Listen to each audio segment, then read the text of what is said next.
Giornale Giovanna Felice. Oferecimento: Hospital de Caridade Dr. Astrogildo de Azevedo, Imobiliária Prize, Companhia dos Bichos. No bloco Empreendedorismo desta edição, uma entrevista com Ângela Maria Perim, diretora executiva do Complexo Hospitalar Astrogildo de Azevedo, que nos informa sobre inovações e melhorias no maior hospital privado do estado do Rio Grande do Sul. No bloco Direito, a pauta versará sobre carreira e questões relacionadas ao direito do trabalho pós-pandemia, com a reconhecida advogada e professora doutora Karen Guinot. No bloco Saúde e Bem-Estar, recebemos a psicóloga clínica Fernanda Corradini para discorrer sobre saúde emocional na infância, na adolescência e para educadores no processo pós-Covid-19.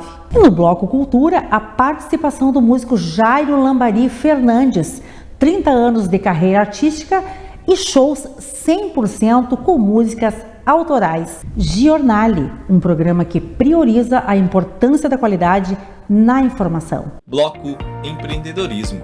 Um convite: Ângela Pisani, Arquitetos Associados.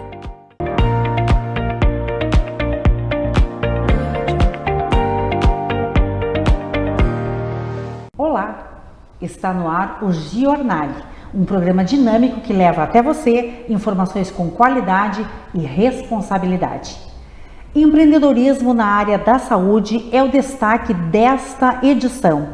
Recepciono em nossos estúdios Ângela Maria Perim, diretora executiva do Complexo Hospitalar Astrogildo de Azevedo, o maior hospital privado do estado do Rio Grande do Sul. Ângela é formada em Ciências Contábeis e em Administração Hospitalar pelo Ministério da Saúde.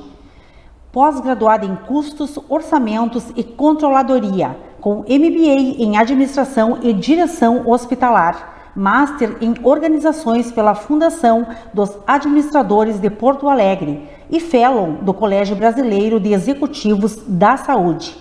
Ângela foi diretora administrativa e de assuntos interinstitucionais do Hospital Bruno Born, de Lajeado. É diretora do Sindicato dos Hospitais Filantrópicos do Estado e diretora da FEOSUL, Fundação dos Hospitais do Rio Grande do Sul. Uma grande honra recebê-la mais uma vez aqui no Giornale, você que estreou o programa comigo e todos os que estrearam o programa foram consagrados como padrinhos e madrinhas do Giornale pela confiança depositada desde a sua concepção. Então, para mim é um imenso orgulho recebê-la mais uma vez aqui. Seja muito bem-vinda, Ângela. Obrigada, Giovanna. A alegria é toda minha. Sempre uma honra estar contigo. Adoro conversar contigo e é muito bom. E poder levar um pouquinho mais de conhecimentos do complexo hospitalar para as pessoas que estão nos assistindo. Excelente, muito obrigada. Ângela, considero de fundamental importância esclarecer aos nossos telespectadores o porquê da mudança, o porquê o Hospital de Caridade passa a ser chamado de Complexo Hospitalar Astrogildo de Azevedo. Mudanças sempre são importantes e são fundamentais no dia a dia, tanto das empresas como das pessoas em geral. Sim. O Hospital de Caridade, quando eu cheguei aqui em Santa Maria, há alguns anos, era somente o edifício do Hospital de Caridade Astrogildo de Azevedo. Depois, há menos de 10 anos atrás, foi construída a Policlínica Provedor Wilson Aita e o Hospital Alcides Brum. Hoje, esses três prédios, eles contabilizam mais ou menos 70 mil metros quadrados de área construída. Hoje temos 1.732 funcionários, fora um corpo clínico de 700 médicos e mais todos os serviços terceirizados que estão instalados dentro do hospital, como Dix, LabMed, Banco de Sangue. Então, a provedoria achou por bem agora fazer mais uma mudança. Denominar essas três edificações que estão totalmente integradas e instaladas para bem atender as pessoas dessa parte central de Santa Maria, claro. E denominá-lo Complexo Hospitalar Astrogildo de Azevedo. Assim como você mesmo falou, hoje somos o maior hospital privado de todo o estado do Rio Grande do Sul. Não perdemos mais para Porto Alegre. Então isso também é uma grande honraria para nós, funcionários, e acredito para todo o complexo hospitalar. Com certeza, uma grande conquista, né? E a grandiosidade da infraestrutura, então, justifica esta designação, né, complexo hospitalar. Com certeza. Ângela, então o Complexo Hospitalar Astrogildo de Azevedo, com a característica de sempre inovar, está implantando o seu serviço próprio de engenharia clínica. Quais os benefícios que esse serviço trará para o paciente e para o corpo clínico do hospital? A engenharia clínica começou a surgir no mundo mais ou menos pelos anos 70, nos Estados Unidos. Aqui no Brasil não existe muitos serviços, só nos maiores centros hospitalares mesmo. O nosso hospital hoje possui, em manutenção preventiva e corretiva, aproximadamente 500 equipamentos, né, que a gente tem que estar olhando todo mês. É uma demanda muito grande. É uma demanda muito grande. Por isso optou-se, né, optou-se por criar esse serviço próprio dentro do hospital. O que ele vai trazer para o corpo clínico, para o paciente? Ele vai trazer maior segurança, maior qualidade e um maior desempenho dos nossos equipamentos. Em vez de estarmos sempre preocupados de repente fazer uma manutenção corretiva, a gente está fazendo todas as preventivas de acordo com as várias normas que existem e que temos que seguir. E o porte do hospital exigiu, né, esta alteração, porque, como você disse, a demanda de equipamentos é imensa, né? E até então esses equipamentos estavam sendo conduzidos para empresas especializadas, terceirizadas em outras regiões? Sim, principalmente em Porto Alegre. Se bem que nós temos ainda um contrato de manutenção que 2 engenheiros vêm toda semana, ficam 2 dias no nosso complexo hospitalar, justamente fazendo essas manutenções preventivas. Mas, se estragar alguma coisa num dia que eles não estiverem aqui, quem acaba, digamos, sofrendo, né, é a equipe que tem que dar um jeito de resolver os problemas, né? Então, nada mais inteligente do que ter o próprio serviço dentro do nosso complexo. Ótimo. E, na verdade, será um serviço inédito na região central do estado, né? Assim como o paciente tem um médico, o equipamento também terá um engenheiro clínico. O engenheiro clínico está para o equipamento, assim como o médico está para o paciente, né? Perfeito. Agora vamos falar um pouco sobre o Alcides Brum, que estava destinado até então para internações de pacientes com Covid e hoje, né, está suprindo outras necessidades da instituição. Quais são essas necessidades? O Alcides Brum, quando ele foi construído, era para ser atendimento ao Sistema Único de Saúde, que em 2014 o hospital rescindiu o contrato porque não teve o apoio para continuarmos com altas complexidades. Na época, então, ele foi transformado em unidades de internação e pronto atendimento e área de diagnóstico. Com a vinda do Covid, a vinda inesperada do Covid, se transformou todo ele em hospital Covid. Sim. Só que hoje, graças a Deus, essa demanda não existe mais, né? Graças a Deus. Então, optou-se por fazer o seguinte: como ele foi todo fechado para o Covid, tinha muitas paredes que estavam feias, o piso estava descastado, então optou-se primeiro fazer uma reforma. Se reformou todos os pisos do Alcides Brum, principalmente das unidades de internação, e se fez uma pintura nova. E os serviços que antigamente existiam no Alcides Brum e que tinham sido transferidos para o pronto-socorro, voltaram de novo para o pronto atendimento do Alcides Brum. Como, por exemplo, a equipe das lesões de peles, que faz os curativos, aquelas pessoas que têm feridas que não cicatrizam nunca, que tem que estar toda hora trocando os curativos. Então, essa equipe voltou para o Alcides Brum. A equipe dos traumatologistas também voltou para o Alcides Brum. Só que nessa área, já vou me antecipar que vamos ter novidades, porque vamos ter consultas pré-agendadas. Então, as pessoas que tiverem uma torção, uma coisa, não vão mais precisar ir no pronto-socorro do complexo hospitalar. Vai ser muito bom, pode ir direto lá no Alcides Brum.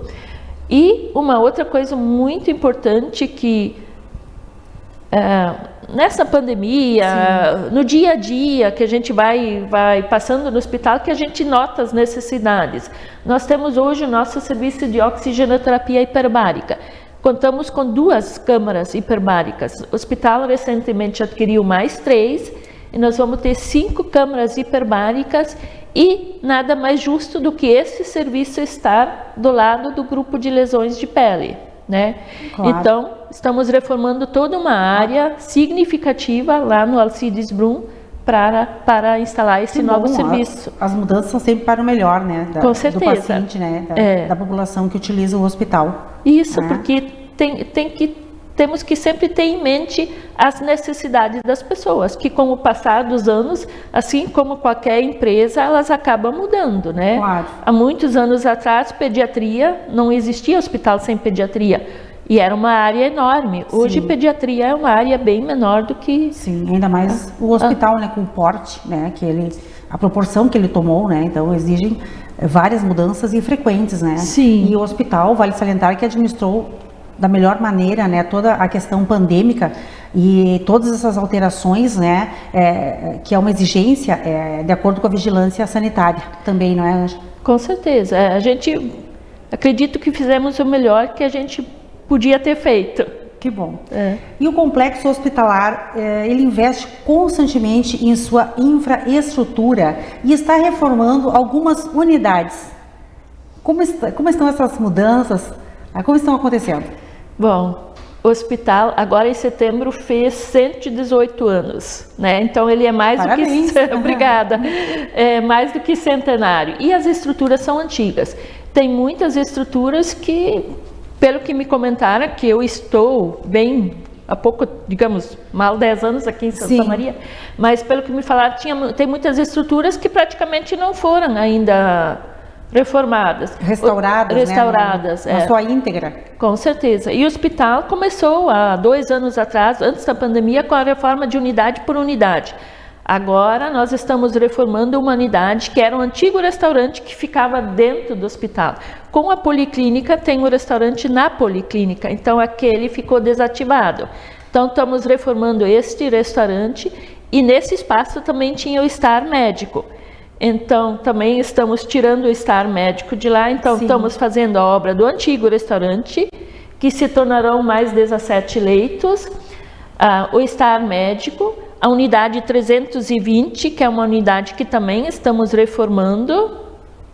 Na realidade, é uma restauração, não é nem só uma reforma, né? E, na sequência, também temos 2 projetos já na vigilância que estão sendo analisados. Que eu acho que é um anseio de toda Santa Maria, que é a nossa maternidade centro obstétrico. Todo mundo fala que ela é feia, eu realmente sei que ela é feia, que ela necessita de melhorias. E o nosso CME, que é o Centro de Materiais e Esterilizações. Com mais bloco cirúrgico, mais sala de cirurgias, as outras estruturas de apoio também tem que crescer junto. Caminhar junto, né? Isso. Na verdade, a preocupação com o bem-estar do paciente é um pré-requisito da instituição, né? Para atingir todos os objetivos a que se propõe, em especial, a recuperação do paciente. No início, quando eu me lembro bem, quando eu cheguei aqui em Santa Maria, estava até preocupada porque uma cidade nova, não conhecia ninguém, vinha de outro hospital, mas a provedoria se preocupou muito em adquirir equipamentos, aquelas coisas que os pacientes não enxergam tão bem, né? Mas que por trás faz toda a diferença. Tem ventiladores, monitores, respiradores, né? E são tantos equipamentos, né? E juntamente com essas reformas, esses equipamentos também, eles chegam novos? Ou como é que está essa questão? Não, essa questão está tranquila, né? O que sempre chegam novos, que nem você falou, são as camas, né? Recentemente, agora, no mês de setembro também, o hospital hoje tem 424 camas, leitos, né? Sim. E para ter 424 camas elétricas, faltam 68. E essas 68 foram adquiridas agora em setembro e devem estar chegando nos próximos dias. Foi uma aquisição muito importante, né, para o conforto do paciente. Foi, com certeza. Conforto e segurança. Né? Porque muitas vezes as pessoas vão dormir numa cama diferente daquela que estão acostumadas. Exato. Uma cama mais alta, né? Não tão baixa, né? Às vezes uma cama menor, que pode estar descansando numa cama de casal, ou sei lá. Então essas camas hospitalares, as novas, todas vêm elétricas, elas baixam praticamente até o chão, para a pessoa quando sair da cama não ter problema, ter que pegar uma escadinha, né? Claro. Tem as grades, que daí a pessoa pode realmente tentar dormir com mais segurança de noite, que não vai como você falou, cair, segurança, né? E conforto total, né? Para o paciente, que é o pré-requisito, né? É sempre do uma hospital. preocupação nossa. Sempre, constante. E uma das conquistas importantes do hospital foi o convênio Unimed para o serviço próprio de oftalmologia, que era o único serviço que não estava coberto pelo plano. Quais os benefícios aí que os usuários podem usufruir através deste plano Unimed? Essa conquista foi muito importante e o credenciamento pela Unimed mostra a boa parceria que o complexo hospitalar tem com o sistema da Unimed. Sim. Todos os funcionários do hospital, inclusive... Tem e mantém, né? Tem um plano de saúde Unimed.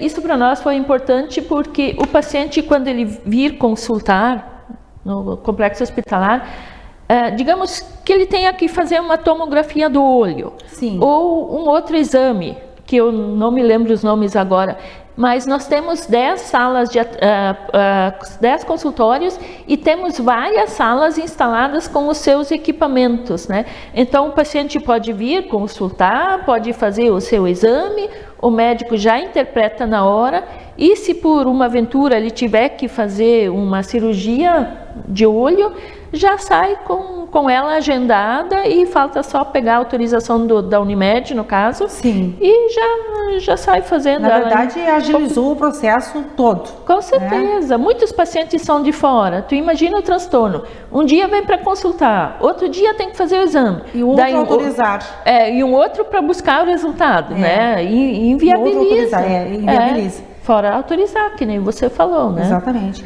Então agora todos os serviços do hospital são atendidos pela Unimed. Os usuários agradecem.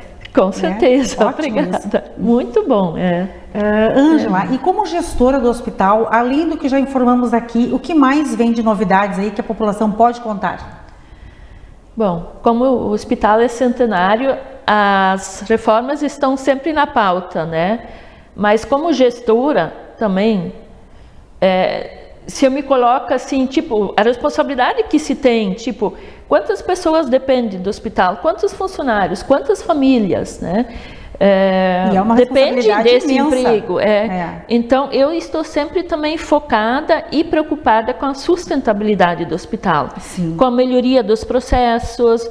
Tipo, daqui a pouco tu faz de um jeito, mas se tu fizer desse jeito, tu ganha tempo.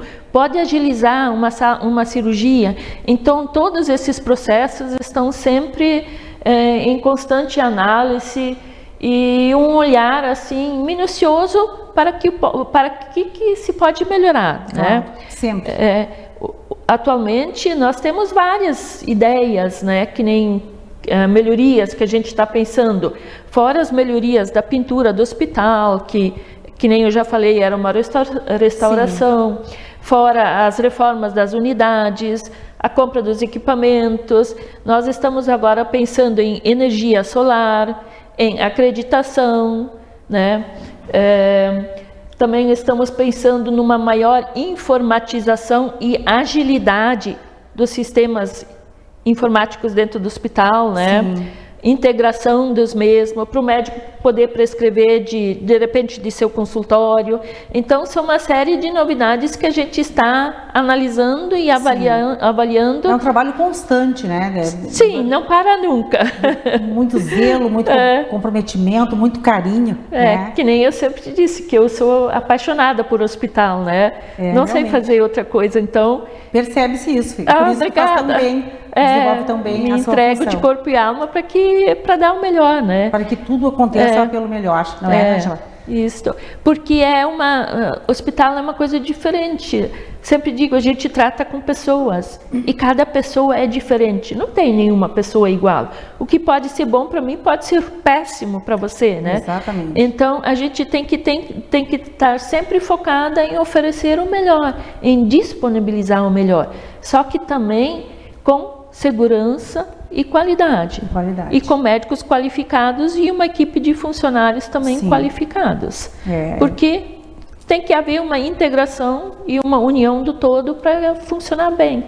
Com certeza, realmente é um processo bastante complexo, né? Mas teríamos muito mais a falar sobre o nosso hospital, né? O Complexo Hospitalar Astrogildo de Azevedo. Já fica o convite para você retornar no jornal. Você está sempre convidada a voltar e falar para a população, para os telespectadores do jornal sobre as condições e as melhorias da instituição. Parabéns pela sua visão empreendedora em gestão hospitalar, né? E obrigada pelos seus assuntos sempre relevantes, significativos que você traz aqui, sempre traz no jornal sobre então o Complexo Hospitalar Astrogildo de Azevedo na respeitada função de diretora executiva. Foi um imenso prazer recebê-la aqui, Ângela. Eu que agradeço o carinho e pode contar sempre comigo. Obrigada. Obrigada.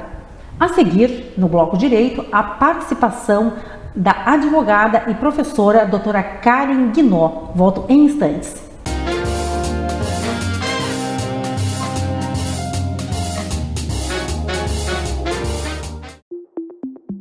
Complexo Hospitalar Astrogildo de Azevedo. Centro de referência em saúde no interior do Rio Grande do Sul. Uma estrutura que integra o Hospital Astrogildo de Azevedo, a Policlínica Provedor Wilson Aita e o Hospital Alcides Brum, reunindo uma equipe multiprofissional e equipamentos de tecnologia de ponta para ser referência em múltiplas especialidades.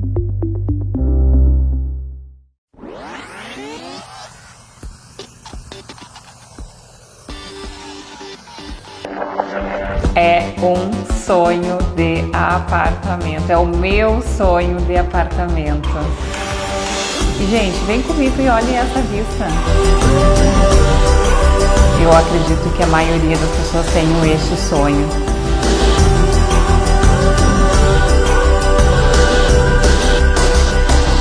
Duas sacadas. Olha o tamanho dessa sala. Vem comigo e olha o que é a vista desse apartamento. É deslumbrante. Gente, olha o espetáculo desse salão de festas. Se os móveis são Sakaro, vocês conseguem imaginar a qualidade desse empreendimento? É muito lindo.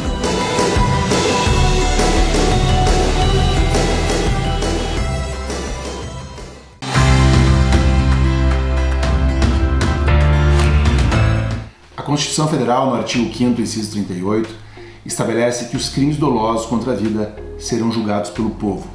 Ou seja, quando acontecerem esses crimes dolosos contra a vida, o Poder Judiciário passa esse poder de decisão para o povo e cabe ao povo decidir. Esses crimes serão o crime de homicídio, o crime de aborto, instigação, auxílio e induzimento ao suicídio e infanticídio. Esses 4 crimes e aqueles conexos, aqueles que porventura possam ocorrer conjuntamente com esses crimes dolosos contra a vida, eles serão julgados pelo povo. É isso que estabelece a nossa Constituição e é assim que são tomadas as decisões nos crimes em que o bem jurídico, que é a vida, for afrontada, for efetivamente colocada em risco, que são esses crimes, e é dessa forma que a gente vai acabar decidindo nesses processos.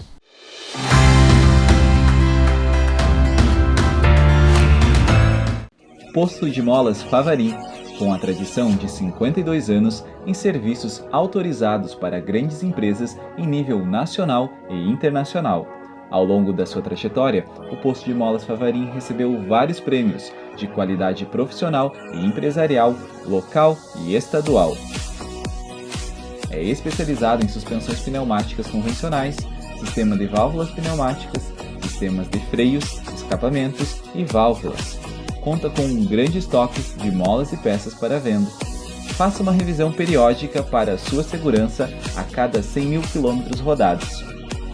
Molas Favarim, distribuidora de molas e peças, e posto de molas Favarim, empreendimentos de Luiz Favarim e Filhos, em atuação desde 1969.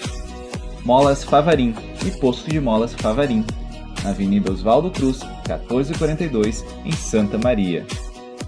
A coleção Inverno 2021 da Cibrama Policlínica Wilson Aita são peças exclusivas, confortáveis, sofisticadas, com texturas e estampas que acompanham os últimos lançamentos da estação. Cibrama, moda sempre presente.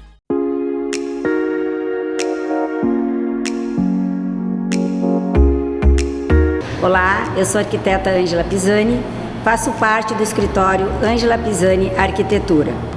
Hoje estamos aqui para apresentar a vocês mais um espaço projetado pelo nosso escritório. Esse espaço lindo que está sendo um sucesso. Foi elaborado pela arquiteta Vanessa, responsável e diretora do setor comercial do nosso escritório. Também vamos contar com o depoimento dos nossos clientes. Não tem alegria maior de a gente ver a satisfação dos nossos clientes. Então, bem-vindos hoje a esse evento que mostra mais uma vez o trabalho que o nosso escritório veio desenvolvendo em Santa Maria.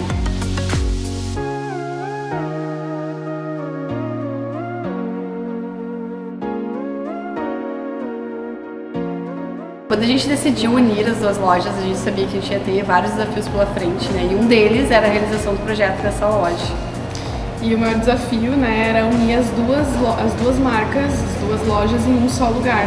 Porque cada uma já tinha sua identidade, né, e trazer a essência das duas num lugar muito maior, né, muito mais amplo do que a gente estava habituado a trabalhar nas lojas dos shoppings, né, era algo que, sim, que nos preocupava, né.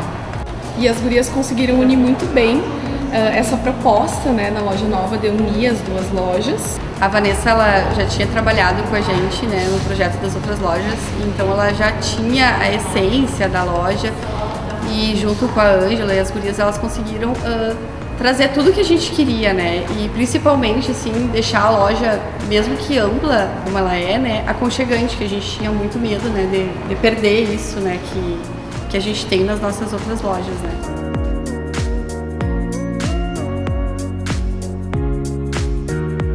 Olá pessoal, sou a arquiteta Vanessa e hoje estamos na loja Goods & Cook para falar um pouco sobre o projeto que desenvolvemos e também algumas particularidades e desafios que encontramos nesse processo.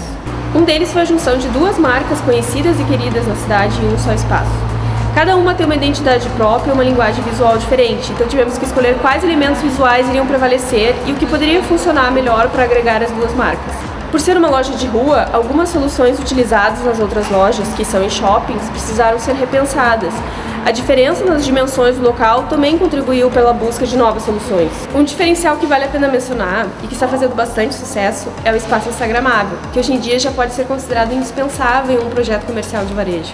Assim, desenvolvemos um projeto que atendesse às necessidades do cliente e que também destacasse os produtos, buscando valorizar as marcas. Agradecemos à família Goods & Cook pela parceria de longa data e a confiança em nosso trabalho e desejamos muito sucesso ao novo empreendimento.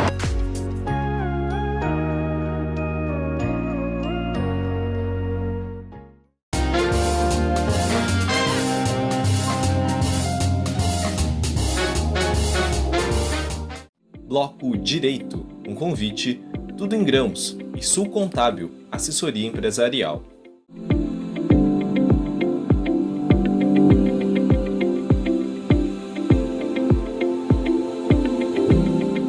O Bloco Direito desta edição traz os conhecimentos e esclarecimentos jurídicos da advogada e professora doutora Karen Guinot.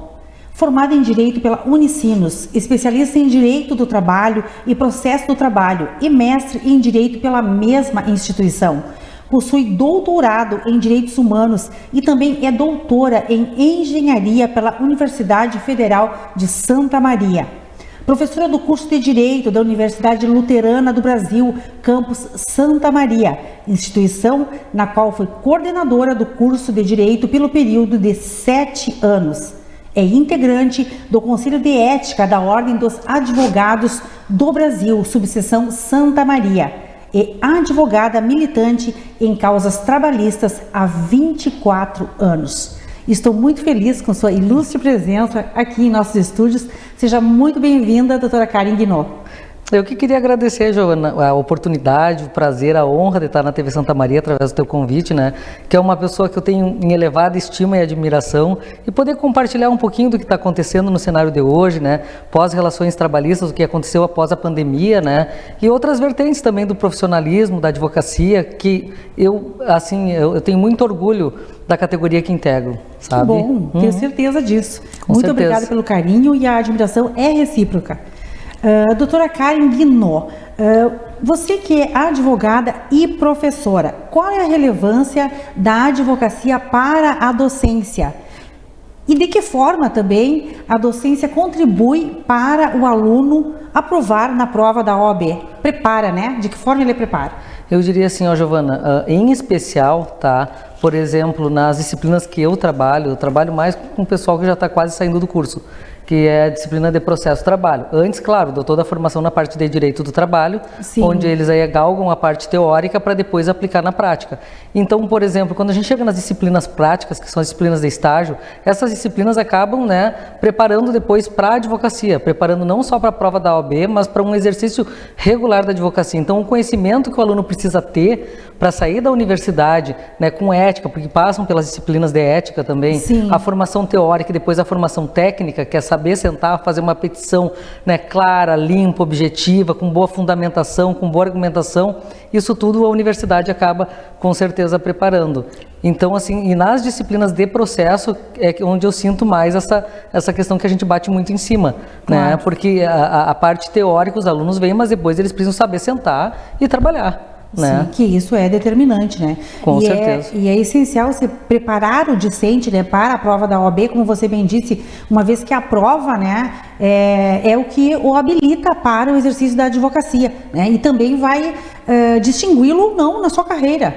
Na verdade a OAB acaba tentando separar o joio do trigo, ou seja, saber quem tem conhecimento de quem tem muito conhecimento.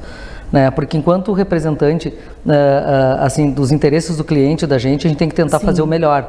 E a gente tem que estar preparado para isso. Claro que assim, eu sempre digo para os meus alunos, eles saem com uma formação muito melhor do que a que eu saí. Porque na minha época a gente não tinha tantas disciplinas práticas, a gente tinha muita teoria e só um último ano lá voltado para as práticas. Então eu digo, você sempre tem a tendência de serem melhores profissionais até do que eu sou. E eu sempre digo, o discípulo sempre supera o mestre. Então, quem tem foco, fé, determinação, né, o aluno que é dedicado, muito pouco provável que ele vai acabar... Sim, até mesmo pelas oportunidades, né, que exatamente, que hoje a docência oferece, né, ao aluno. Com certeza. Outra coisa que eu vejo assim, os profissionais que trabalham com áreas práticas, a advocacia só engrandece. Por quê? Porque senão a gente fica limitado ao que estão nos manuais de direito, tá? Sim. E o que te dá mesmo a canja da profissão é a questão, né, de estar no dia a dia atuando. Eu trabalho há 24 anos na minha área e eu só trabalho com o direito do trabalho. Sou advogada só trabalhista. Então, é muito importante essa experiência passar para o aluno, sabe? Dos casos em concreto, do que acontece, claro, como se posiciona numa audiência, o que pode acontecer numa audiência. E nem tudo isso está dentro dos manuais.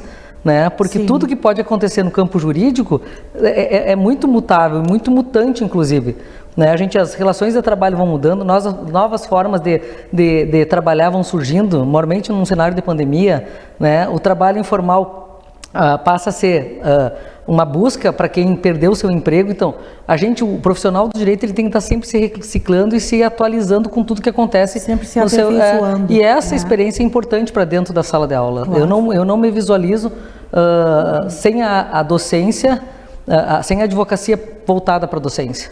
Até porque se o aluno não aproveitar esse momento, né, que é a prática que você está oferecendo a ele, ele vai aprender a duras penas, né, aí na sequência, no exercício inicial, né, da sua função. Exatamente. Claro que a gente consegue passar, né, o máximo para que eles consigam sair com um nível de tranquilidade e começar a atuar no mercado de trabalho. E perceber que é possível, né, desenvolver um bom trabalho. Exatamente. E aí, claro, algumas coisas que todos vão passar por todas as categorias.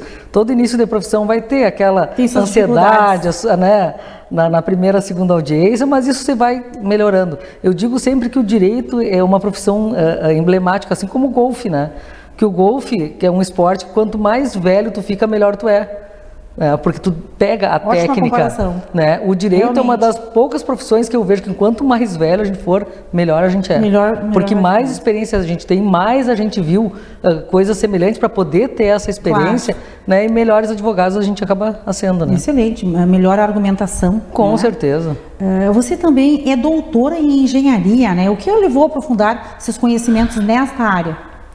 Assim, Giovana, uma coisa que me causava muita angústia, como eu trabalho na área trabalhista, trabalho muito com acidente de trabalho, eu já não queria mais ficar só no campo teórico de trabalhar a questão da esfera reparatória, tá? Porque depois que o acidente de trabalho aconteceu, que o trabalhador faleceu, que a gente tem uma série de danos que a gente chama, né, os danos ricochetes, assim, porque muitas pessoas são atingidas, porque é um projeto de família que vai embora quando o trabalhador falece. Eu não queria mais estudar só a esfera reparatória da indenização quando tem ação trabalhista. Eu queria saber por que esses acidentes acontecem, tá?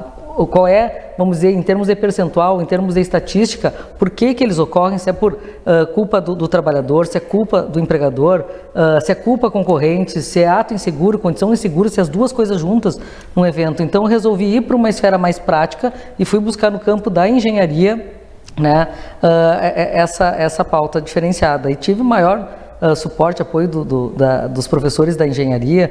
O professor Fernando Schlosser foi meu orientador, né, foi fundamental assim na condução do trabalho, e fui muito bem recebida na engenharia. Que bom. Porque são outros colegas também do direito fazendo? Não, só eu. Não, só você. Inclusive acho que fui a pioneira. Né? Mas o que eu vejo assim é que são campos tão transversais. O direito, na verdade, ele não se fecha em si, né? O direito se abre automaticamente para outras. É o que a gente chama de uma vertente sistêmica. Sim. O direito está sempre se abrindo para receber informações de outras áreas. E isso é importante para a gente melhorar e se capacitar e aprender cada vez mais. Eu acho que o aprendizado é uma coisa contínua. Com absoluta certeza. E essa sua postura profissional, sua preocupação, né, é o diferencial do exercício do seu trabalho, né? Até porque é uma inquietação em relação a não só ao dano indenizatório, né? Depois que o evento aconteceu, como você falou, mas é a sua preocupação, na verdade, considerando o lado humanista, né? E a multidisciplinaridade das áreas, né? Assim, Giovana, eu sou uma pessoa extremamente passional, tá? E extremamente voltada a essa questão da formação humana. Tanto que o primeiro doutorado me lancei na área de direitos humanos, e o segundo eu fui para essa área mais técnica, mais para fazer a pesquisa de campo. Porque o que eu sempre digo, assim, a gente tem ainda muito incipiente uma advocacia preventiva, sabe? As coisas chegam no advogado trabalhista quando o evento já ocorreu, e aí pouco se pode fazer. Aí é só reparar dano, minimizar dano, né?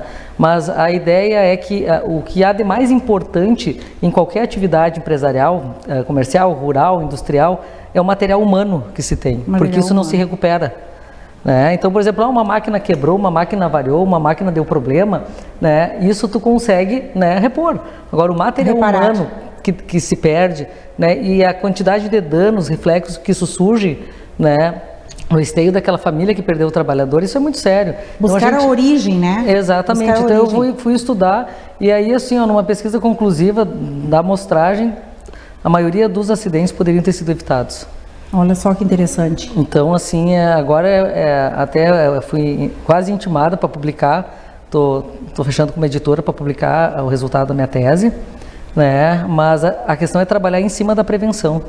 Né? O campo fértil é a prevenção, porque depois o judiciário só vai trabalhar na esfera não adianta da reparação, mais. Exatamente. E esse fato a distingue na profissão, né? Sem sombra de dúvidas. Com certeza. Doutora Karen, e quanto à pandemia e às relações de trabalho, o que mudou neste contexto, neste cenário? As causas trabalhistas continuam as mesmas? Assim, a gente tem uma demanda até bem grande de processo, porque, Giovana, ano passado a gente teve, em especial em 2020, onde muitas atividades acabaram sendo obstaculizadas, né, pela norma, infelizmente. Né, as que não eram, em especial as que não eram consideradas essenciais.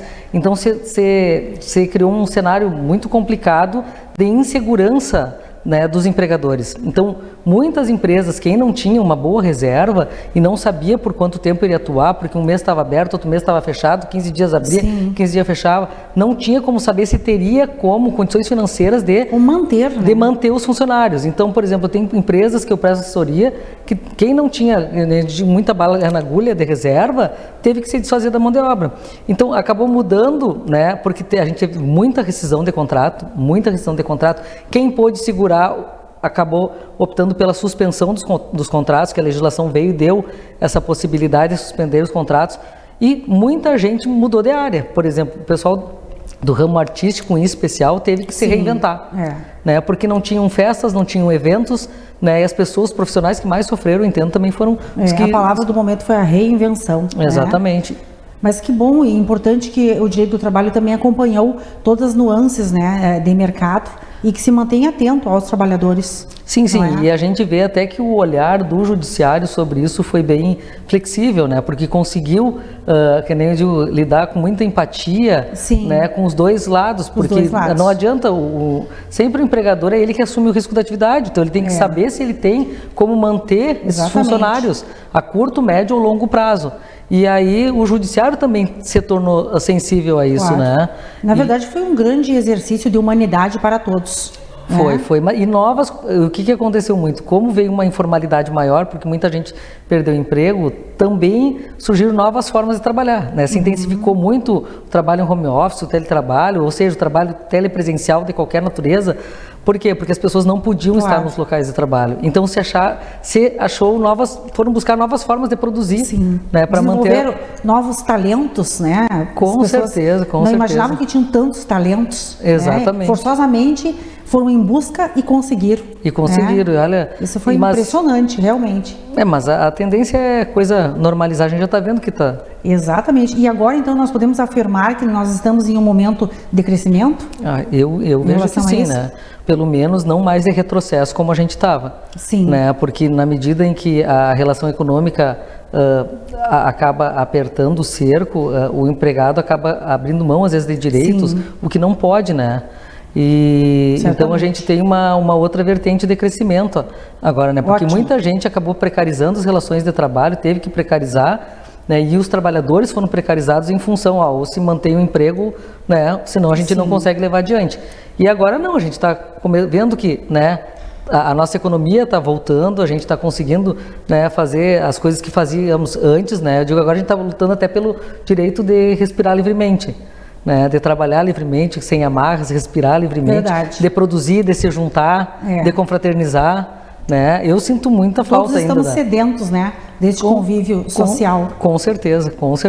Nós vamos conseguir. Vamos. Né? E o equilíbrio econômico, né, das diversas áreas que compõem uma sociedade é um fator propulsor para o progresso, né? Sem sombra de dúvida. Não tem como a gente falar, né, numa economia forte sem produção. Né, em todos os nichos que a gente... Para o desenvolvimento de toda a cidade, né? Exatamente. Então, assim, a gente vê que as coisas estão voltando a uma maior normalidade, né? Desde no âmbito comercial, as pessoas não estão mais com tanto medo de sair às ruas, porque antigamente, depois, quando estava liberado para voltar, as pessoas tinham medo de sair. Então, o comerciante acabava não vendendo porque não tinha para quem vender. Verdade. Agora, as pessoas já estão vacinadas. Se formava uma cadeia muito negativa, né? Exatamente, as pessoas estão com mais tranquilidade. Que não tinha receptividade. Com certeza, as coisas estão um panorama muito melhor. Que bom. E você, como um profissional bem-sucedido no seu segmento, uma personalidade que tem um trânsito em toda a sociedade santamariense, né, nos mais diversos segmentos, e é percebida como uma formadora de opinião da nossa cidade. Como você visualiza a questão do empoderamento feminino, do dito empoderamento feminino? Não só eu, como tu, né, Giovana? O que eu vejo, assim, né, a gente tem que ser exemplo, né, até porque tudo na vida, isso eu já digo até para os meus filhos, né, filho não segue conselho, segue exemplo. Então, dentro das universidades, eu tento trabalhar de forma correta, de forma ética, de forma responsável, de forma comprometida com meus alunos. Eu sempre brinco que eu já fui para a Ninfa 39 vezes, né? Sim. De formandos, assim. Eu tenho uma relação... Eu acho que eu já acompanhei essas 39 vezes. Eu tenho uma relação fantástica, assim, com meus alunos, e digo sempre que a questão da docência faz com que eu perca a minha juventude de uma forma mais tardia. Porque a gente tem que estar sempre em movimento, sempre estudando, sempre atualizando A questão da docência te faz buscar conhecimento para poder transmitir esse conhecimento. A docência não nos faz envelhecer, na verdade. Com, né? Com certeza. E eu vejo assim, para mim, empoderamento vem de conhecimento. Né?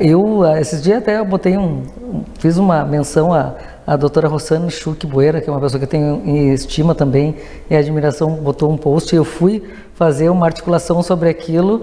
E não é mulher, não busca empoderamento andando pelada ou andando, agora eu vou parar de exercer algumas coisas mais voltadas à vaidade, não vou me depilar porque isso é empoderamento. Não, para mim isso é relaxamento, tá? Não, para mim empoderamento vem, o discurso de autoridade para mim vem do conhecimento. Do conhecimento. Tu saber o que tu tá falando, tu saber o que tu tá transmitindo, né? E eu gosto de gente, eu gosto muito de gente, por isso que eu circulo em todos os nichos, porque eu gosto muito das pessoas. Positivamente. Eu gosto muito das pessoas e sempre tento buscar... É muito bem recepcionada por todos. Tento né? sempre buscar, Giovana, do convívio que tem de melhor. Né? Olhar nos outros o que eles têm de melhor para me dar. Né? Porque um dia Parabéns, a pessoa não está bem... é a evolução do ser, né? A evolução do ser humano. Eu tento buscar. Por isso Enquanto nós estamos aqui, estamos em constante evolução.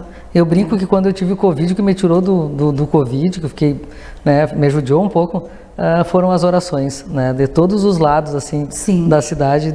A torcida, né? Exatamente. Positiva. Tem pessoas que me conhecem, que gostam de mim, que oraram por mim. Com então certeza. Até um agradecimento aqui, né, para essas pessoas que eu tenho certeza que elas estão aí apreciando o teu programa. Assistindo o nosso jornal aí, com certamente. Certeza. Fica aqui então registrada a sua opinião, né, a sua mensagem sobre a postura das mulheres, na verdade na luta pelos seus direitos, pelo seu espaço, né, como um dos pilares essenciais aí o conhecimento, como você falou, né, e também tem muitos outros atributos, né, mas o conhecimento ele é fundamental, né, ele é determinante, né, é como você falou, comparou com a aparência, né, conhecimento nos leva além, não é verdade? Com certeza.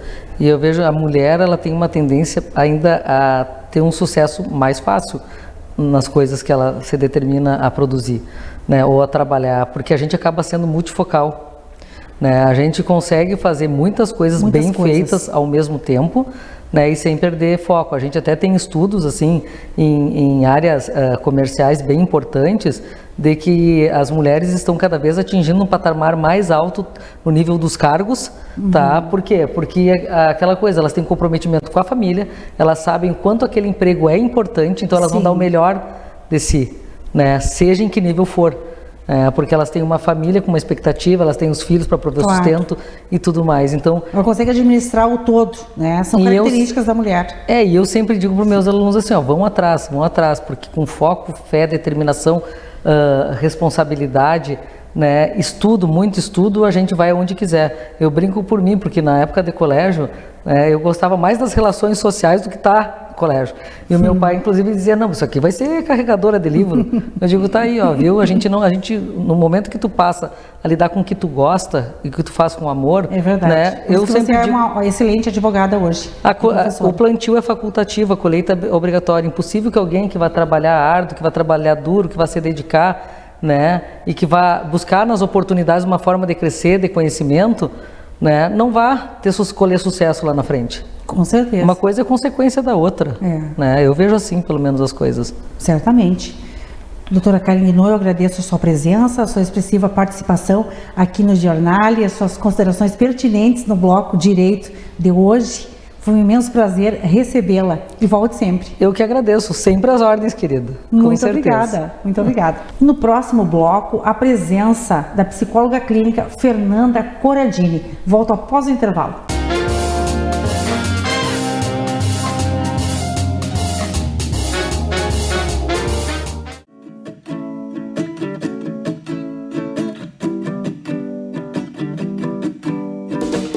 Você está procurando por uma alimentação mais natural? Acredito que sim! Alimentos e produtos que trazem benefícios para a sua saúde você encontra aqui na Tudo em Grãos, na Rua Dr. Bozano, 976, aberta de segunda a sexta-feira, das 9 às 19 horas e aos sábados, das 9 às 15 horas, sem fechar ao meio-dia.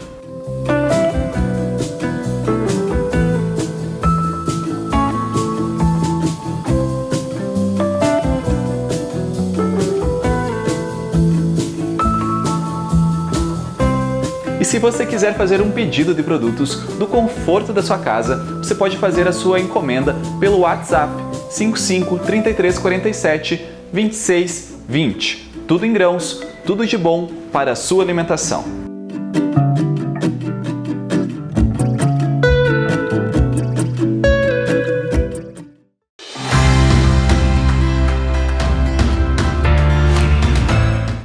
Você com certeza já ouviu falar de alguém que caiu num golpe na internet. Infelizmente, esses crimes cibernéticos estão crescendo cada vez mais. Os golpes mais comuns são o do WhatsApp clonado, onde uma pessoa se passa por outra pedindo dinheiro, e o golpe do boleto bancário. Neste último, a vítima recebe um boleto bancário com os dados de uma compra que realizou na internet e efetua o pagamento acreditando ser o boleto verdadeiro. Só descobre que pagou um boleto falso a uma terceira pessoa desconhecida quando é cobrado pela loja da sua inadimplência. Fique atento. Sempre confirme com quem está conversando e se as informações estão corretas. Caso tenha caído em algum golpe, registre um boletim de ocorrência informando o ocorrido.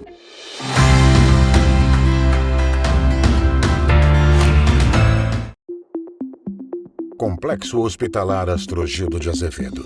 Centro de referência em saúde no interior do Rio Grande do Sul.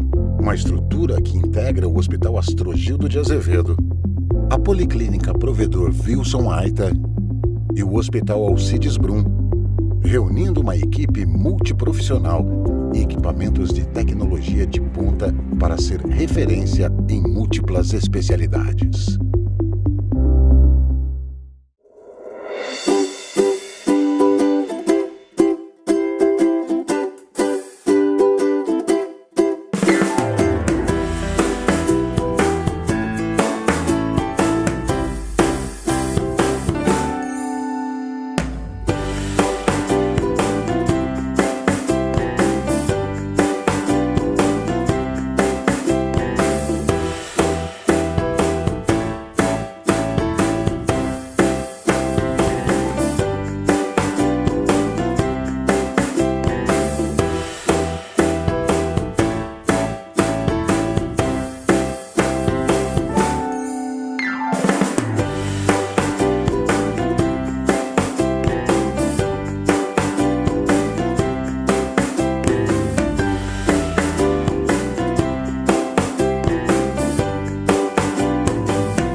Você está assistindo o Jornale Giovanna Felice. Apoio Societá Magazine. Acessórios e looks M Pilau. InBeauty, clínica e beleza profissional.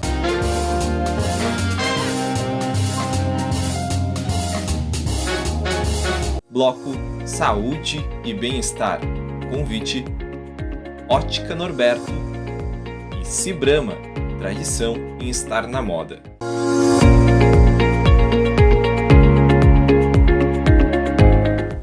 E agora, saúde e bem-estar no Giornale, com a presença da psicóloga clínica Fernanda Corradini. Formada em psicologia pela Universidade Franciscana, especialista em psicologia da infância e família pela Universidade Federal do Rio Grande do Sul e especialista em terapia cognitiva comportamental para a infância e a adolescência. Entre as experiências profissionais está a atuação nas áreas de saúde mental e psicologia hospitalar. Um privilégio recebê-la aqui no Giornale e poder contar com sua competência. Seja muito bem-vinda, Fernanda. Obrigada, Giovanna. O prazer é meu de estar aqui, compartilhando um pouquinho do meu trabalho, falando para ti sobre o meu primeiro filho, Ah, que bom! E é sobre esse assunto que nós vamos iniciar, Vamos iniciar a nossa conversa, Homenageando os professores em decorrência do seu dia, que foi recentemente, dia 15 de outubro, E você traz aqui esta obra, cujo título é Saúde Emocional dos Educadores. Esta obra da qual você é coautora. Qual o objetivo desta obra, Fernanda? Essa obra, ela se propõe a cuidar da saúde emocional dos educadores. Ela surgiu dentro de um grupo de estudos e pesquisa com 22 psicólogas de todo o Brasil, minhas colegas, e foi organizado pela minha colega, a psicóloga Graciela Coelho. E esse livro, ele é formado por vários temas, né? Sim. Ele abrange vários aspectos da saúde emocional dos educadores, porque a gente percebeu que existia pouco conteúdo, pouco material produzido para cuidar da saúde emocional dos professores. Então, dentro dos artigos estão os temas relacionados à maternidade e carreira, à depressão, à ansiedade, que é o meu capítulo, à autoestima, a sentido de vida, realização profissional, doenças psicossomáticas. Todos os artigos, eles têm no final uma coisa bem interessante, que são exercícios que conectam a prática com a teoria. E que fazem e proporcionam para as pessoas, para quem está lendo, refletir sobre aquele assunto que foi desenvolvido no texto, né? Ampliando e potencializando a saúde emocional de quem está lendo. E eu achei uma bela iniciativa, né? Reunir 22 psicólogas para compor uma obra, né? Precisou bastante organização. Sim, cada uma contribuiu com a sua parte, né? Com a sua parte, e com temas bem pontuais, né? E preponderantes. Sim, os temas estão muito interessantes e a gente já recebeu um retorno de quem leu. Que bom! Muito positivo, as pessoas agradecendo, assim, né? Sim. É uma leitura rápida, mas com conteúdo. Com conteúdo. Um conteúdo bem aprimorado, assim. Sim, na verdade é melhorar a saúde mental dos educadores para auxiliar as crianças de uma maneira íntegra, né? Sim. Porque geralmente se foca no aluno e não se foca no professor, sendo que o professor, ele é o protagonista do processo educativo como um todo, não é verdade? Sim, sim. E na pandemia os professores, eles precisaram, né, se adaptar a uma nova realidade, né? Um novo momento, momento psicológico, né? Exato. Além dos fatores estressantes da pandemia, teve toda essa adaptação que eles precisaram fazer, né? Sim. Mudança de recursos de trabalho, né? Lidar com a falta dos recursos e precisar mediar a sua vida profissional com a sua vida pessoal e serem fortes para educar as crianças. Para continuar, né? Para continuar, com essa grande missão que é a educação, né? E quem quiser adquirir o livro, como pode proceder? O livro está sendo vendido por mim através das minhas redes sociais, né? E pode me procurar no Instagram, no Facebook, Fernanda Corradini. E eu faço a entrega através desse livro, né? Foi uma atitude que a gente percebeu que seria importante para proporcionar apoio mútuo, né? Acolhimento, entendimento sobre alguns aspectos emocionais. Sim, e melhorarmos como sociedade. Com certeza.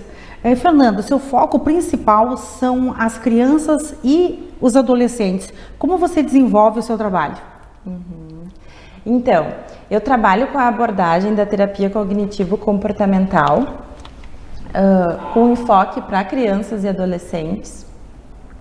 E existem várias demandas dentro da clínica, né, de cuidados para as crianças.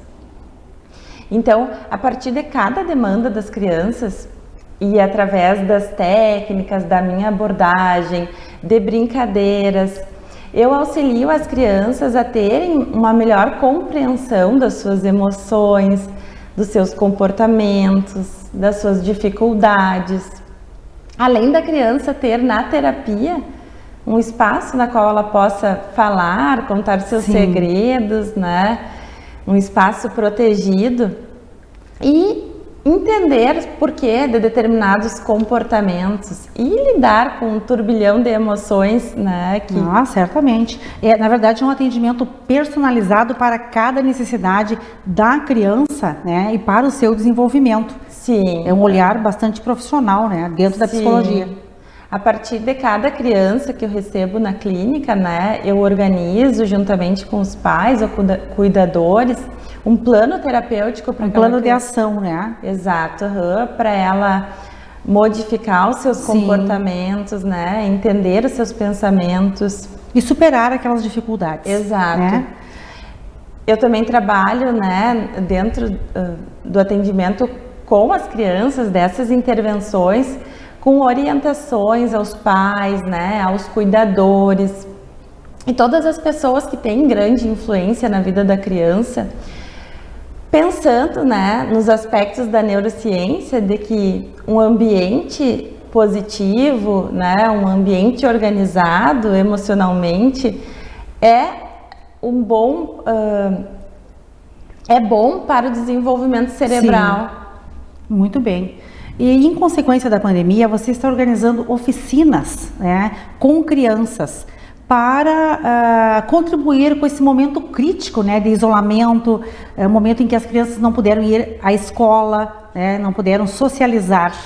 Como estão acontecendo essas oficinas?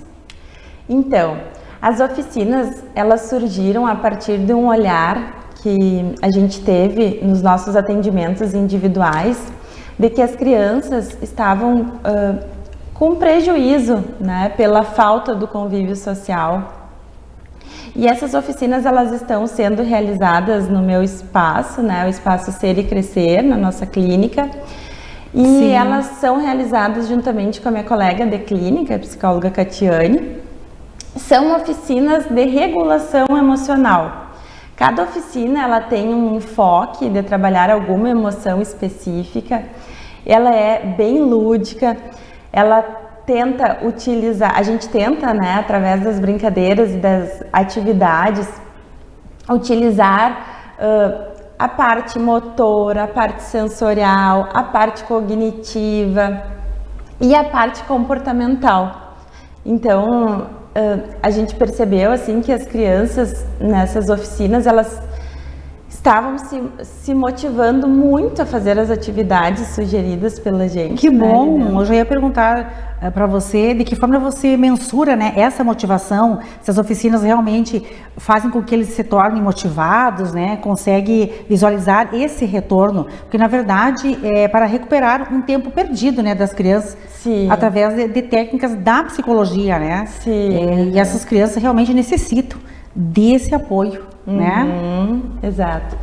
A gente percebeu que as crianças, elas se motivavam muito mais a fazer os exercícios, as atividades sugeridas, né? Que são atividades para desenvolver habilidades de vida.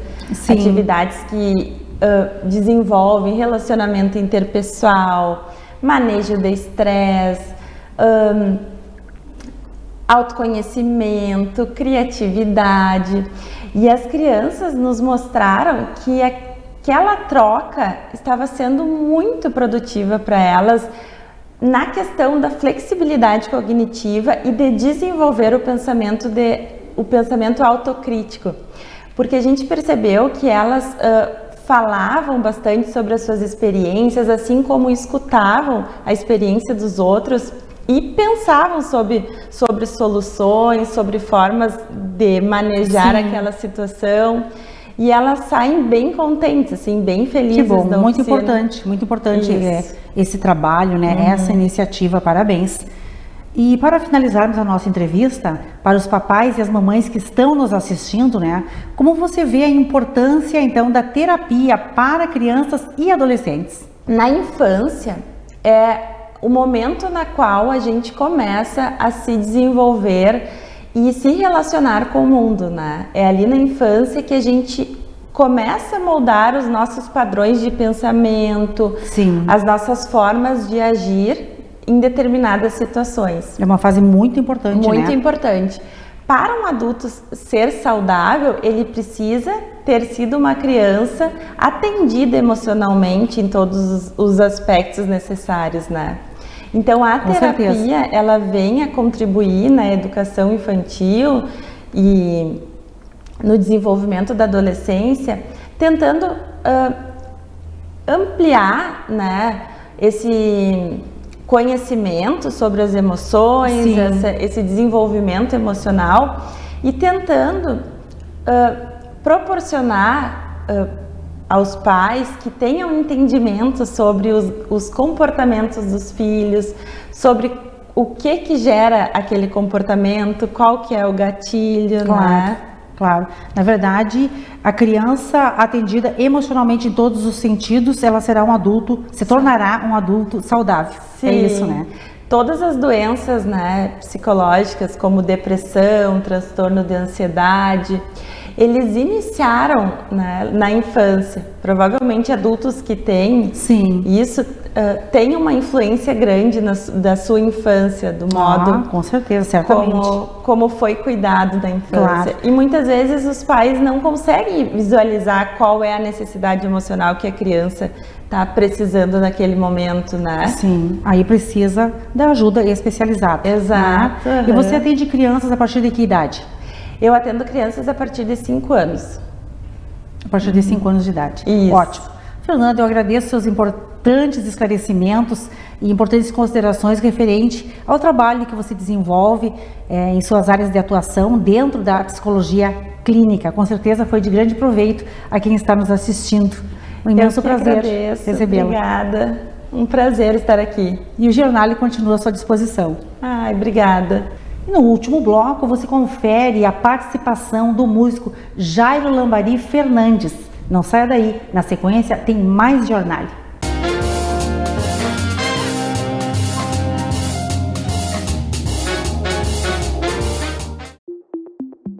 Complexo Hospitalar Astrogildo de Azevedo. Centro de referência em saúde no interior do Rio Grande do Sul. Uma estrutura que integra o Hospital Astrogildo de Azevedo, a Policlínica Provedor Wilson Aita e o Hospital Alcides Brum, reunindo uma equipe multiprofissional e equipamentos de tecnologia de ponta para ser referência em múltiplas especialidades.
A coleção Inverno 2021 da Cibrama Policlínica Wilson Aita são peças exclusivas, confortáveis, sofisticadas, com texturas e estampas que acompanham os últimos lançamentos da estação. Cibrama, moda sempre presente.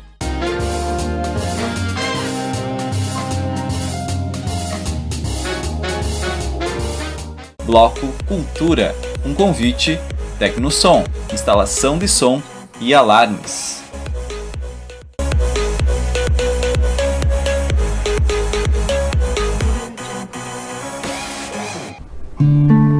peregrino, tenho a ânsia de estradear caminhos largos e esperanças a loléu.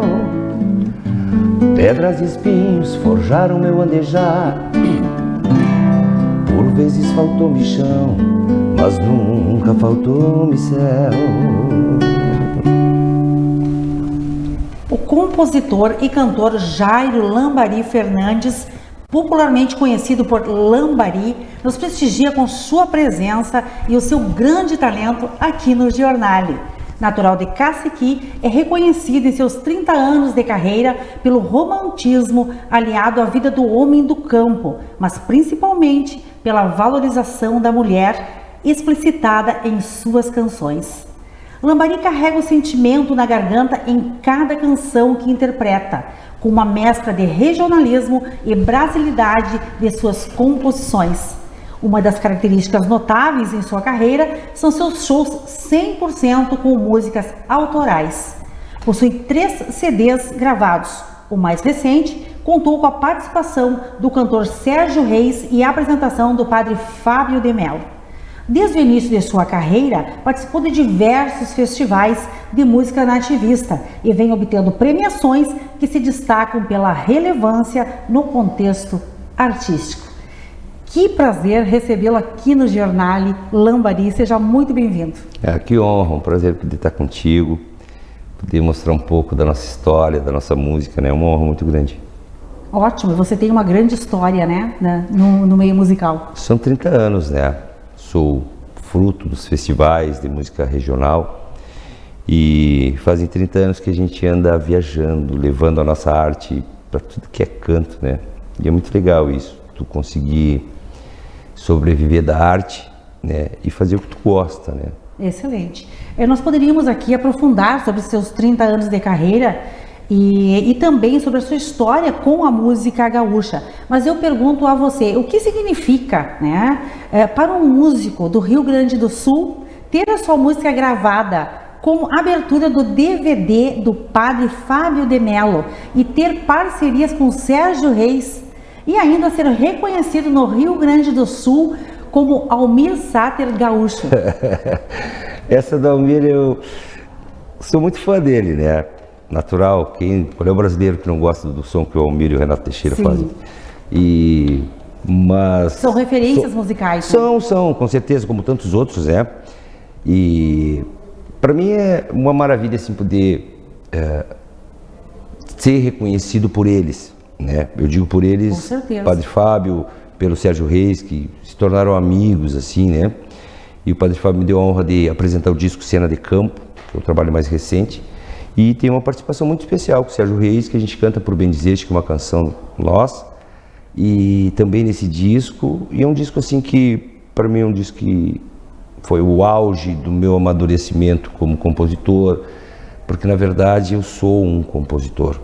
Sim, compositor nato. Me tornei cantor porque ninguém queria cantar o que eu fazia no início. E eu fui obrigado, tanto é que não tenho técnica nenhuma, eu nunca estudei nada, minha música é instinto, é pulsação, é energia. É talento puro.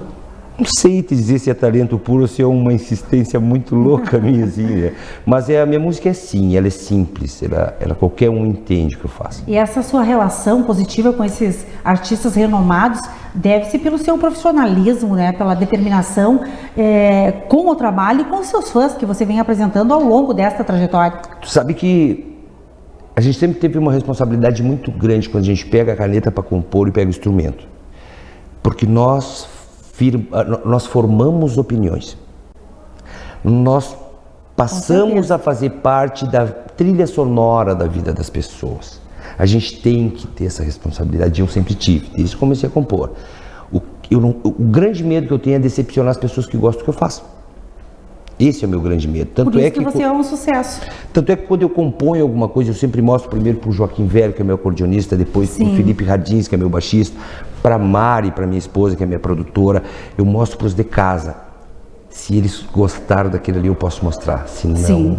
Se eles se emocionaram com o trabalho, é porque você vai emocionar os seus fãs. Exatamente. Eu acredito assim, ó, todos nós compositores temos o nosso cesto de lixo e a nossa gaveta das músicas legais.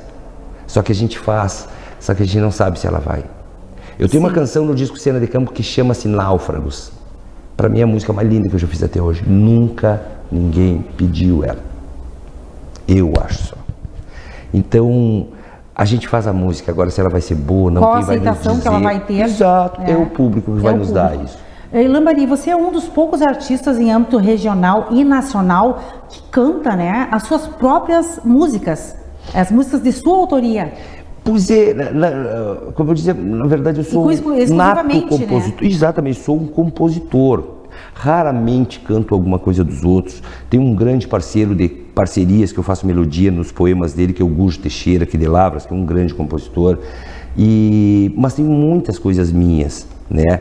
E eu só canto o que é meu. Raramente cantei alguma coisa. Tem uma canção que eu gosto muito, que normalmente a gente acaba os shows, né, que se chama Tocando em Frente, que é do Almir Sater e do Renato Teixeira. Sim. Essa música nesse tempo de pandemia foi um bálsamo para nós, assim, foi um mantra, porque ela nos provou que mesmo a gente estando parado 1 ano e 5 meses, que as coisas iam voltar ao normal, né? Para quem vive única e exclusivamente da arte, o entretenimento foi a primeira coisa a parar, então naturalmente, né, que a gente se apavorasse, assim. Então, graças a Deus, foi ouvindo, tocando em frente, porque a coisa a gente tinha que tocar em frente. E foi o que aconteceu, o que está acontecendo, e a gente está voltando gradativamente, graças a Deus. Né? Graças a Deus, tudo vai voltar, a vida vai seguir o seu curso. Né? E cantar única e exclusivamente as suas obras, nós podemos chamar de um grande diferencial da sua carreira. Sem sombra de dúvidas. Quando eu me dei por conta, eu já tinha um estilo. Por ser canceriano, naturalmente romântico. E quando eu comecei a participar dos festivais, ninguém falava na mulher, se falava em morocha, China. Sim. Eu achava tão depressivo aqueles termos assim. Eu disse, por que não linda? Por que não minha flor? Por que não? E eu comecei a compor, tanto é que a minha música era tão romântica que na época dos festivais eu levei 5 anos para passar minha primeira música numa triagem. Só que depois que as pessoas passaram a conhecer essa música, começou uma legião de fãs, principalmente universitários. Sim. Jovens que não davam muita atenção para a música regional porque não tinha nenhum atrativo. Claro. Se falava em égua que veiaqueava e dava um pau o dia inteiro, trabalhava, voltava para casa e não tinha um coração. E aí chegou você e trouxe um diferencial. Mas você recebeu inúmeras premiações, né, que se torna até impraticável nós citarmos todas aqui. São 30 anos, né? 30 anos de protagonismo musical, né, Lambari?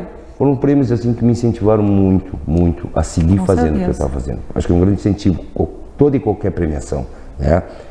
Para corroborar de que você está fazendo certo, né? O respeito pela carreira, pelo talento, né? Pela determinação.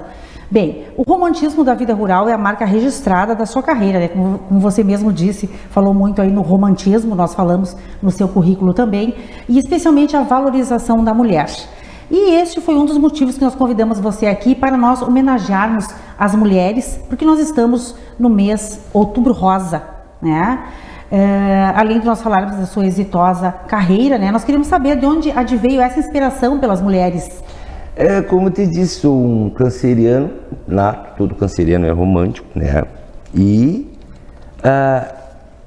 a minha música sempre foi, o que eu ouvi muito durante a minha infância, adolescência, era Djavan, Caetano, se rodava direto no país, assim, né? Sim. E isso me atraía muito, porque eles tinham uma relação muito próxima com bem-querer, com amor, e isso me encantava. E naturalmente foi se tornando romântica a minha música, e mesmo falando de campo hoje, das lidas do campo, sempre tem uma pitada lá que eu volto para casa e alguém está me esperando com mate. Perfeito. E agora que nós já contamos um pouco da sua trajetória aqui no Jornal, nós vamos encerrar o programa com a composição de Flor e Luna, que foi também o divisor de águas na sua carreira, em alusão às mulheres. É isso, né? É um poema do Gujo Teixeira, né? Esse grande parceiro, e é uma música que é um divisor de águas na minha carreira. Foi a primeira vez que eu fui para a Califórnia da canção em Uruguaiana, a mãe dos festivais, né? E mostrar para os amigos. Excelente. E o Gujo Teixeira, ele já está feito o convite para ele também participar aqui do Jornal. Obrigada pela sua disponibilidade, pela sua fantástica participação aqui no programa. Eu te agradeço pelo carinho, que honra. E assim, encerramos encerramos mais uma edição do Giornale, com qualidade musical, valorizando os artistas do nosso Rio Grande do Sul. Obrigada pela sua audiência, obrigada aos patrocinadores e apoiadores e até a próxima edição. Quando um dia Rosa Flor chegou no rancho, pequeno mundo num fundão de corredor, enxergou um pingo-baio encilhado e um gaúcho com gateado no fiador. Mariano Luna, domador, seguiu os ventos, trazendo mansos pra campear pelas estradas. E Rosa Flor, filha mais moça do seu ninho, lavava roupa junto às pedras da aguada. Rosa Flor, num riso manso e buenas noites, entrou no rancho com seus olhos de querer. Mariano Luna, em suas pilchas japuídas, disse a moça um outro buenas, sem dizer, sem dizer. Mariano Luna, que tinha lua nos olhos, entregou esse clarão aos olhos dela e apagou a luz extrema que continha da outra lua que apontava na janela. A lavadeira pouco sabia das luzes e ainda menos dos olhares que elas têm, e descobriu então nos olhos do andante que de amores nem as flores sabem bem, que de amores nem as flores sabem bem.